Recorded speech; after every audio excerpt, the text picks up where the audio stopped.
여러분, 전 세계의 가장 큰 숙제 뭘까요? 바로 빈곤 종식입니다. 이건 그냥 좋은 일 하자는 차원의 이야기가 아니라 우리 인류가 스스로에게 한 가장 중요한 약속이거든요. 자, 그럼 한번 제대로 파고 들어가 볼까요? 이 문장 정말 강력하지 않나요? 자선이 아니라 정의의 문제다. 이게 핵심이에요. 단순히 누군가를 돕는 걸 넘어서 원래 당연히 누려야 할 권리를 찾아주고 그 사람 안에 있는 엄청난 가능성을 깨우는 일이라는 거죠. 오늘 이야기의 중심이 바로 이겁니다. 자, 그럼 이 목표가 공식적으로 뭔지 한번 짚고 넘어가 볼게요. 바로 유엔의 지속가능 발전 목표, SDGs의 첫 번째 목표입니다. 아니, 목표가 17개나 되는데 왜 하필 분곤 퇴치가 1번일까요? 그 이유는 너무나 명확합니다. 한번 생각해 보세요.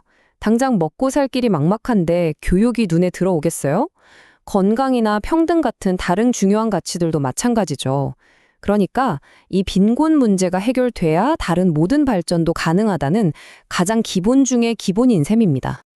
좋아요. 목표는 거창한데 그래서 구체적으로 어떻게 하겠다는 걸까요? 그 계획서, 그 청사진을 들여다봐야겠죠. 바로 7개의 세부 목표가 그 길을 보여줍니다. 와, 이 책의 세부 계획을 보면 정말 체계적이라는 생각이 들어요. 이걸 크게 세 덩어리로 나눠볼 수 있거든요. 첫째는 당장 급한 불구기. 그러니까 극심한 빈곤 자체를 없애고 사회적인 안전망을 만들어주는 거죠. 둘째는 아예 시스템을 바꾸는 거예요. 경제적인 자원에 대한 권리를 동등하게 보장하고 정책 자체를 가난한 사람들에게 유리하게 만드는 거죠. 그리고 마지막으로 미래를 대비하는 겁니다. 기후변화나 경제위기 같은 재난이 닥쳐도 버티림, 회복력을 키워주는 거죠. 어때요? 그냥 돈만 주는 게 아니라 근본적인 원인을 해결하고 미래의 위용까지 막겠다는 의지가 확 보이죠? 자, 그런데 여기서 아주 근본적인 질문이 하나 나옵니다. 목표는 좋은데 우리가 지금 잘하고 있는 건지, 얼마나 나아갔는지 어떻게 알죠? 빈곤이라는 게 눈에 딱 보이는 것도 아니잖아요. 이 보이지 않는 유령을 대체 어떻게 측정할 수 있을까요? 이 질문 진짜 간단해 보이지만 사실은 엄청나게 복잡한 문제입니다. 왜냐하면 우리가 빈곤을 뭐라고 정의하느냐에 따라서 이 문제의 크기 자체가 완전히 달라져 버리거든요. 그래서 국제사회가 일단 약속한 기준선이 있습니다. 바로 극심한 빈곤이라는 개념인데요. 이걸로 일단 문제의 범위를 정하는 거죠. 그리고 빈곤에도 종류가 있어요. 크게 두 가지로 나뉘는데 하나는 절대 빈곤. 이건 말 그대로 먹고 자는, 생존에 필요한 최소한의 기준에도 못 미치는 상태를 말해요. 다른 하나는 상대 빈곤인데 이건 다른 사람들과 비교했을 때 내가 얼마나 가난한가, 그러니까 소득 불평등의 문제죠. SDG5는 이 두 가지를 모두 잡으려고 하는 겁니다.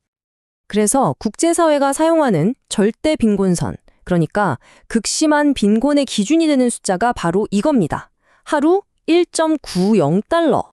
자, 이 하루 1.9달러라는 기준으로 보면 지금 이 순간에도 전 세계에 약 7억 명의 사람들이 극심한 빈곤 상태에 있는 겁니다. 그런데 말이죠. 여기서 이야기가 확 달라집니다. 일부 전문가들이 잠깐만요. 이 숫자 뭔가 이상하지 않나요? 하고 문제를 제기하는 거예요. 솔직히 여러분, 하루에 1.90달러, 우리 돈으로 2,000원 조금 넘는 돈으로 인간다운 삶이 가능할까요? 전 유엔 특별보고관이었던 필립 알스턴 교수가 바로 이 점을 지적합니다. 그러면서 더 현실적인 빈곤선으로 하루 5.50달러를 제시해요. 이게 뭐냐면 그냥 굶어 죽지 않는 수준이 아니라 기본적인 영양, 주거, 교육까지 고려한 최소한의 기준이라는 거죠. 자, 그럼 이 5.50달러 기준을 적용하면 어떻게 될까요? 숫자가 무려 34억 명으로 폭증합니다.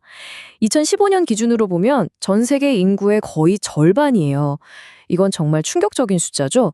우리가 생각했던 것보다 문제가 훨씬 더 심각할 수 있다는 뜻입니다. 알스턴 교수의 이 말 정말 뼈아프죠?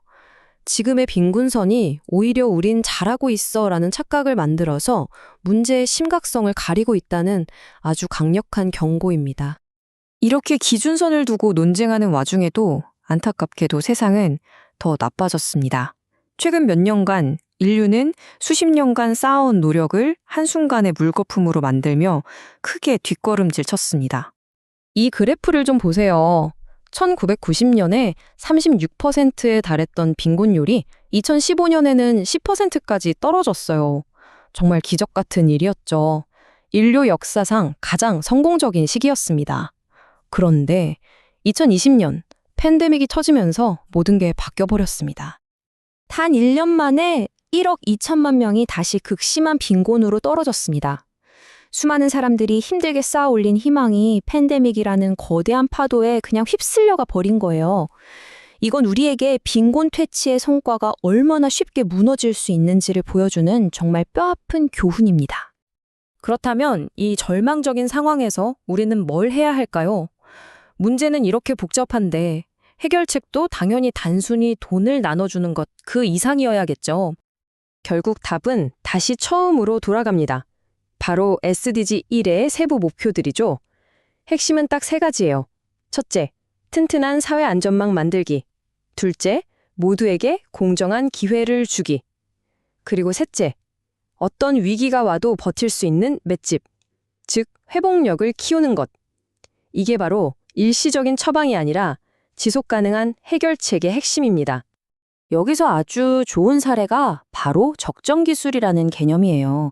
이게 뭐냐면 비싸고 복잡한 최첨단 기술이 아니라 그 지역 사람들이 정말 쉽게 쓰고 고치고 또 그들의 환경과 문화에 딱 맞는 기술을 쓰는 거죠. 예를 들어 아이들이 신나게 뺑뺑이를 돌리면 그 힘으로 지하수가 펌프질돼서 깨끗한 물이 나오는 놀이기구 들어보셨어요? 바로 이런 게 진짜 사람을 위한 사람 중심의 해결책이라고 할 수 있습니다. 자, 이제 거의 다 왔습니다. 결국 이 빈곤 종식이라는 건 단순히 먹고 사는 경제 문제를 넘어서요. 우리 모두의 인간다운 삶, 그 존엄성에 관한 이야기입니다. 프랑스 파리의 인권광장 기념비에 이런 글이 새겨져 있다고 해요. 빈곤이 있는 곳에 인권 침해가 있다. 인권을 보호하는 것은 우리의 의무다. 이 문장 하나가 모든 걸 말해주죠. 빈곤 문제가 왜 우리 모두의 의무인지, 빈곤이라는 벽을 넘어서야만 비로소 인권이라는 문이 열리는 겁니다.